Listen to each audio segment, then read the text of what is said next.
விழியால பேசுற ஒன்னு ரெண்டு பானம் வீசுற சொப்பனத்தில் மூச்சு வாங்குற சொல்ல முடியாம ஏங்குற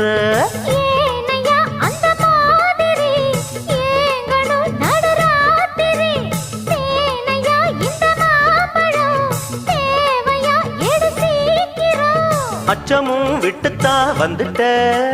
சொச்சமும் எங்கிட்ட விட்டுட்ட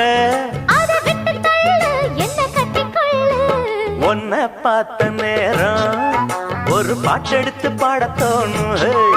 உன் கண்ணை பார்த்த நேரம் நல்ல வேலை வெட்டி செய்ய தோணும் சேத்து மேல நாத்து போல நாத்து மேல குளிர் காத்து போல